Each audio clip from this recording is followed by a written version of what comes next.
Over the past 3 years, we've been clawing our way back from the worst economic crisis of our lifetimes. And we know it'll take longer than any of us would like to fully recover all the jobs and savings that have been lost. But there are things we can do, right now, to help put people back to work and make life a little easier for middle-class families. For months, I've been pushing Congress to help us along by passing common-sense policies that would make a difference. Democrats and Republicans have already done some important work together, like passing a tax cut that's allowing working Americans to keep more of their paychecks every week. But Congress has refused to act on most of the other ideas in my jobs plan that economists say could put 1 million more Americans back to work. There's no excuse for this kind of inaction. Right now, we are 7 days away from thousands of American workers having to walk off the job because Congress hasn't passed a transportation bill.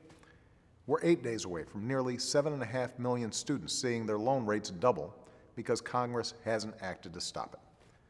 This makes no sense. We know that one of the most important things we can do for our economy is to make sure that all Americans get the best education possible. Right now, the unemployment rate for Americans with a college degree or more is about half the national average. Their incomes are twice as high as those who don't have a high school diploma. So if we know that a higher education is the clearest path to the middle class, why would we make it harder to achieve? So much of America needs to be repaired right now. Bridges are deteriorating after years of neglect. Highways are choked with congestion. Transportation delays cost Americans and businesses billions of dollars every year. And there are hundreds of thousands of construction workers who've never been more eager to get back on the job. So why would we let our transportation funding run out?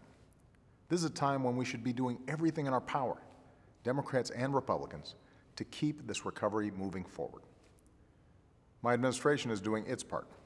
On Friday, Secretary of Transportation Ray LaHood announced $500 million in competitive grants for states and communities that will create construction jobs on projects like road repair and port renovation. And that's an important step, but we can't do it all on our own. The Senate did their part. They passed a bipartisan transportation bill back in March. It had the support of 52 Democrats and 22 Republicans.